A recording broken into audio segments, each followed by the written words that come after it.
Hello friends, welcome my YouTube channel education Vijay vision. दोस्तों, स्वागत है हमारे चैनल पर। और आज अपना फाउंडेशन बैच है साइंस क्लास का, विज्ञान का, और जिसमें हम पढ़ने वाले हैं वायरस और बैक्टीरिया। वायरस और बैक्टीरिया क्या होते हैं और इन वायरस और बैक्टीरिया से कौन सी बीमारियां होती हैं, उनके बारे में, कहने का मतलब जो वायरल डिजीज है उनके बारे में यहाँ पर चर्चा करने वाले हैं। ठीक है दोस्तों, फाउंडेशन बैच है हमारा साइंस विज्ञान का। क्लास नंबर हमारी आज 18-18 और एजुकेशन इजी विजन हमारे यूट्यूब चैनल का नाम है। यूट्यूब पर जाइए और शेयर कीजिए, चैनल को सर्च करके सब्सक्राइब कीजिए। ठीक है, आज का टॉपिक रहेगा हमारा वायरस का। जो बैक्टीरियाओं के द्वारा जो वायरस होते हैं, वायरल डिजीज होती है ना, जो वायरल डिजीज होते हैं ना, उनके बारे में आज यहाँ पर चर्चा करने वाले हैं। कौन कौन से वायरस से कौन कौन सी बीमारियां होती हैं उनके बारे में यहाँ पर पढ़ेंगे। देखिए,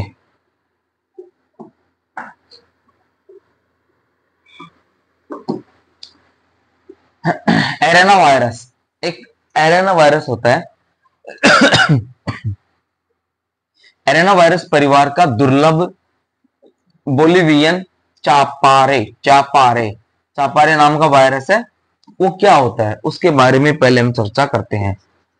तो ये कहां पाया? देखो, संयुक्त राज्य अमेरिका के रोग नियंत्रण एवं रोकथाम केंद्र, संयुक्त राज्य अमेरिका के रोग नियंत्रण एवं रोकथाम केंद्र सीडीसी के अनुसार एरेना वायरस परिवार का एक दुर्लभ बोलिवियन चापारे वायरस घातक है और शारीरिक तरल पदार्थों के माध्यम से मनुष्यों के बीच स्थानांतरित हो सकता है। और शारीरिक तरल पदार्थों के माध्यम से ये एक दूसरे मनुष्य के बीच में क्या हो सकता है? स्थानांतरित हो सकता है, एक दूसरे में प्रवेश कर सकता है। फिर बात आती है, कोविड 19 आया था, ये महामारी क्या है, वो क्या थी? जो कोरोना आया था, कोरोना काल की बीमारी के बारे में पर चर्चा करते हैं। देखो, कोविड 19 महामारी के बीच दुनिया उन संभावित घातक वायरसों के बारे में ज्यादा जागरूक हो गई जो एक व्यक्ति से दूसरे व्यक्ति में फैल सकते हैं। सीडीसी के अनुसार इनमें सबसे नया वायरस चैपरे वायरस है। और जो सीडीसी है उसके अनुसार सबसे नया वायरस कौन सा था? चैपरे वायरस था। माना जाता है कि 2003 में बोलिविया के चापरे प्रांत में इबोला जैसी दुर्लभ बीमारी की शुरुआत हुई। कौन सी दोस्तों? इबोला जैसी एक दुर्लभ बीमारी की शुरुआत हुई थी, जिसके कारण एक व्यक्ति की मौत हो गई थी। 2019 में बोलिविया के कैरानावी प्रांत में इसका दूसरा प्रकोप हुआ। और 2019 में बोलिविया के कैरानावी प्रांत में इसका दूसरा प्रकोप हुआ, जिसमें 5 मामलों की पुष्टि हुई और इन 5 मामलों में से 3 की मौत हो गई थी। वो इतना घातक और खतरनाक ये वायरस था। फिर बात आती है, सर ये चैपरे वायरस क्या है? चैपरे वायरस क्या है? देखो, चैपरे रक्तस्रावी बुखार। चैपरे क्या होता है? रक्तस्रावी बुखार, CHSF, एक वायरल रक्तस्रावी बुखार है जो एरेना वायरस परिवार के चापरे वायरस के कारण होता है। जो एरेना वायरस परिवार के चापरे वायरस के कारण होता है। एरेना वायरस मुख्य रूप से संक्रमित कृंतक के मूत्र या मल के द्वारा माध्यम से सीधे संपर्क के माध्यम से व्यक्तियों में फैलता है। जो एरेना वायरस है ये क्या होता है? एरेना वायरस किसके परिवार के? चापरे वायरस के कारण होता है। एरेना वायरस परिवार के कारण चापरे वायरस होता है। और ये जो मुख्य संक्रमित कृंतक है, इसका क्या होता है? मलमूत्र के द्वारा जो हम त्याग करते हैं उसके माध्यम से एक दूसरे व्यक्ति के अंदर ये फैलता है, गंदगी से फैलता है। सीडीसी के अनुसार इस वायरस को फैलाने वाले कृंतकों के सटीक प्रकार अभी तक अज्ञात है कि वो कौन से चीज होते हैं, कौन से माध्यम है, कौन से बैक्टीरिया है जिनके माध्यम से वायरस एक दूसरे के व्यक्ति के अंदर फैल जाता है। हालांकि इसी तरह के एरेना वायरस संक्रमित कृंतकों की लार, मूत्र और मल के साथ प्रत्यक्ष या अप्रत्यक्ष संपर्क के माध्यम से फैलते हैं, एक दूसरे में परिवर्तित होते जाते हैं। यहाँ प्रत्यक्ष संक्रमण में संक्रमित कृंतकों द्वारा काटना और खरोचना शामिल है तथा अप्रत्यक्ष संक्रमण में वायरस को सांस के माध्यम से अंदर लेना, जब यह हवा में घुल जाता है या संक्रमित कृंतकों के मूत्र, लार या मल से दूषित भोजन का सेवन शामिल है। एक बार जब कोई व्यक्ति किसी भी तरीके प्रत्यक्ष और अप्रत्यक्ष से संक्रमित हो जाता है तो वह शरीर के तरल पदार्थों के माध्यम से या स्वास्थ्य सेवा केंद्रों में इंट्यूबेशन जैसी प्रक्रियाओं के दौरान इसे अन्य लोगों में फैला सकता है। इन्हीं माध्यम से इस जो वायरस है इसको एक दूसरे व्यक्ति के बीच में फैलाया जा सकता है, जहां वायरस एरोसोल में फैल जाता है। और यह संभव है कि वर्ष 2019 में बोलीविया में स्वास्थ्य कार्मिकों को संक्रमण हुआ और इसी तरीके से हुआ होगा, और इसी से 2019 से ये कोविड-19 भी फैलता गया था।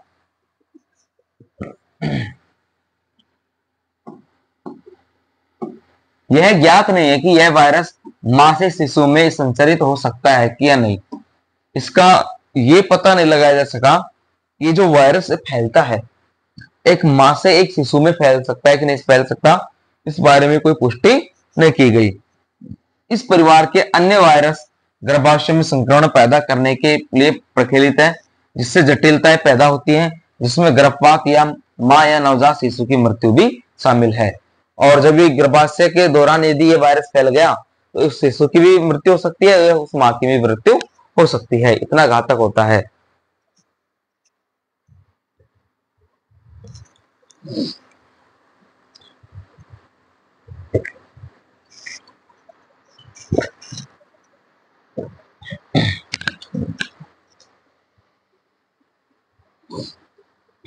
आगे देखो, चापरे रक्तस्रावी बुखार CHHF के संकेत और लक्षण क्या है? चापरे जो रक्तस्रावी बुखार है, जो वायरस बीमारी है, उसके लक्षण क्या क्या होते हैं? देखो, CHHF के कम दर्ज मामलों के कारण वायरस के संकेतों और लक्षणों का तथा ऊष्मायन अवधि के बारे में सीमित जानकारी है। CDC के अनुसार एरेना वायरस के लिए ऊष्मायन अवधि 4 से 21 दिनों के बीच होती है, और अब तक दर्ज किए गए संकेत और लक्षण इसी प्रकार हैं, जैसे बुखार आना, सिर दर्द होना, जोड़ और मांसपेशियों में दर्द होना, आंखों के पीछे दर्द होना, पेट में दर्द होना, उल्टी करना, दस्त होना, मसूड़ों से खून बहना, खरोच होना और स्वभाव में चिड़चिड़ापन आना। ये मुख्य लक्षण होते हैं चापरे बुखार के, है ना। तो रक्तस्रावी यानी आपसे आपके शरीर से रक्त भी बाहर निकलने लग जाएगा ऐसी कंडीशन में। फिर बात आती है चैपरे वायरस का निदान कैसे किया जाता है। मान लो चलो ठीक हो गया, गलती से हुआ, जैसे हुआ, लेकिन इसका निदान क्या है? देखो 2003 में बोलीविया में पहले पुष्ट मामलों के रक्त और सीरम से चैपरे वायरस को सफलतापूर्वक अलग किया गया था। किससे? सीरम से। यह वायरस जीवित बचे लोगों के सीरम, रक्त, वीर्य, मूत्र, श्वसन, स्राव में पाया जा सकता है। रोगी को छुट्टी देने से पहले इन पर निगरानी रखी जानी चाहिए और उनको अच्छे से पुष्ट करना चाहिए, साफ करना चाहिए। CDC के अनुसार चैपारे वायरस के जीनोमिक विश्लेषण से RT-PCR जैसे विशिष्ट आणविक जांच परीक्षणों के विकास में सहायता मिली और उसके विकास में सहायता करनी चाहिए। क्या इसका कोई उपचार उपलब्ध है? अभी जो वायरस है इसका कोई उपचार उपलब्ध है कि नहीं?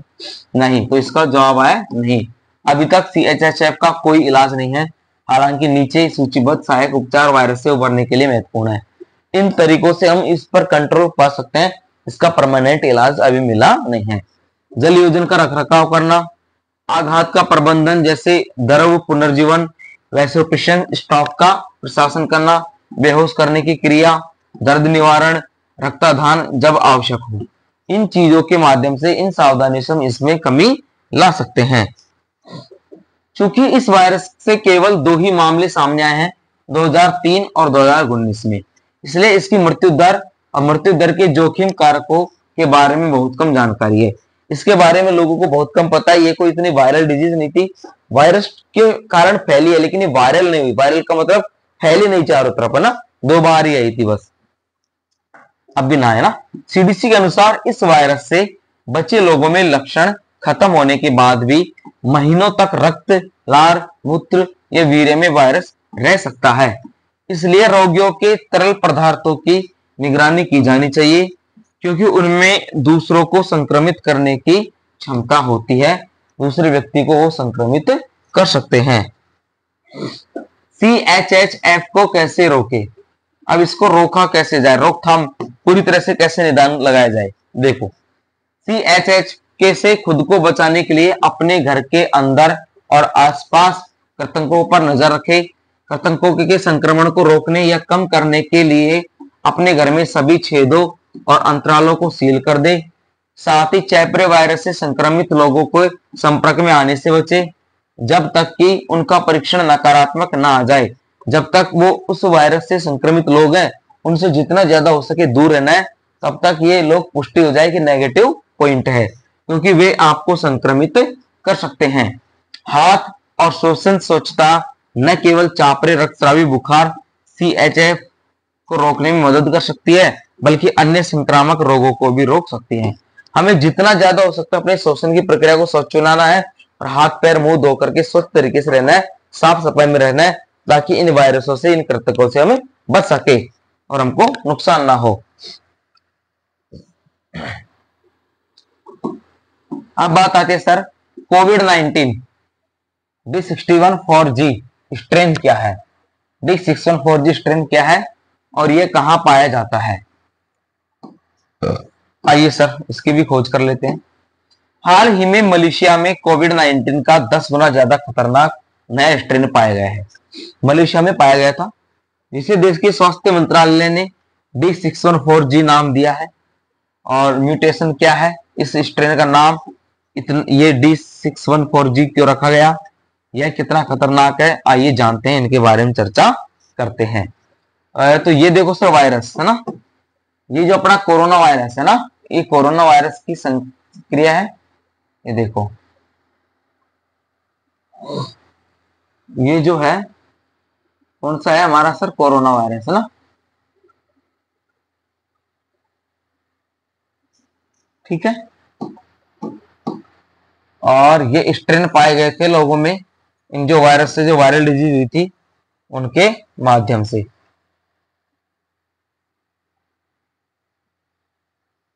ठीक है, D614G इस डिजीज का नाम रखा गया चापरे में, कोविड-19 में।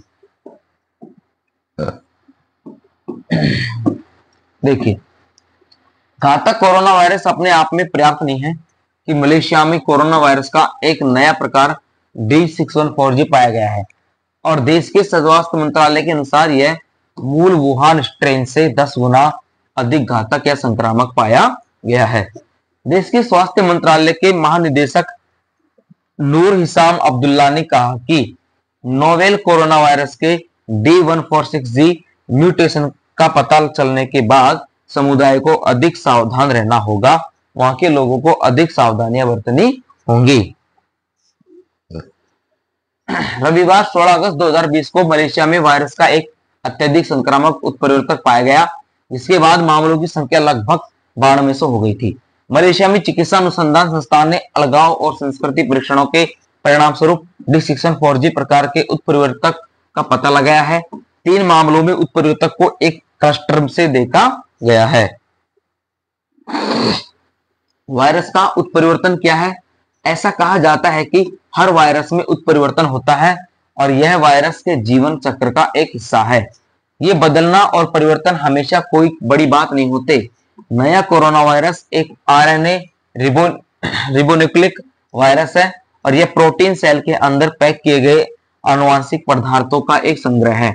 आपको बता दें कि फ्लू और खसरा जैसे RNA वायरस हर्पीज, चेचक आदि जैसे DNA वायरस की तुलना में परिवर्तन और उत्परिवर्तन के लिए अधिक प्रवण है, वो अधिक खतरनाक माने जाते हैं। जब वायरस किसी व्यक्ति को संक्रमित करते हैं तो वे कोशिकाओं से चिपक जाते हैं और उनके अंदर चले जाते हैं। वे RNA की प्रतिलिपियां बनाते हैं जो उन्हें फैलाने में मदद कर सकती है। अगर प्रतिलिपियां बनाने में कोई गलती होती है तो RNA बदल जाता है। वैज्ञानिकों के अनुसार इन परिवर्तनों को उत्परिवर्तन के रूप में जाना जाता है। तो ये जो वायरस होते हैं ये RNA के माध्यम से ना, जो राइबोन्यूक्लिक एसिड होता है उनके माध्यम से बॉडी के अंदर स्ट्रक्चर बना लेते हैं और कोशिकाओं के माध्यम से, नसों के माध्यम से, खून में शामिल होकर के, ब्लड में, रक्त में शामिल होकर के पूरे शरीर में फैल जाते हैं और वही वायरस संक्रमण के माध्यम से आसपास के लोगों में फैल जाता है। इस दाग का नाम D114G क्यों रखा गया? देखो, D614G नाम इसलिए रखा गया क्योंकि उत्परिवर्तन 614 पर एमिनो एसिड की स्थिति को बदल लेता है और डी एस्पार्टिक एसिड से जी ग्लाइसिन में बदल देता है। ऐसा कहा जा रहा है कि D614G कोरोना वायरस का सबसे घातक म्यूटेशन है। यह अमेरिका और यूरोप के कई हिस्सों में प्रमुख रूप से पाया गया है और वहां पर इसकी मूल जड़ को खोजा गया है। ये देखो, व्हाट इज लंग कैंसर, ये लंग कैंसर के बारे में यहाँ पर चर्चा की गई है। ये इनके इफेक्ट है, फेफड़ों का जो कैंसर किस प्रकार होता है, किस प्रकार से हमारे फेफड़े क्या हो जाते हैं, इफेक्ट हो जाते हैं। देखो, ये स्ट्रेन पाया जाता है, ये जो स्ट्रेन है इनके अंदर फेफड़ों के अंदर पाया गया है यहाँ पर इन फेफड़ों में, और ये इनको संक्रमित करके क्या कर देते हैं, डैमेज कर देते हैं। ये मनुष्य के जो नॉर्मल फेफड़े होते हैं ना, उनको क्या कर देंगे, ये डैमेज कर देंगे। ओके फ्रेंड्स, आज की वीडियो में, आज क्लास में इतना ही कंटेंट देते हैं। अच्छा लगे तो वीडियो को शेयर करना, चैनल को सब्सक्राइब करना। Thanks for watching.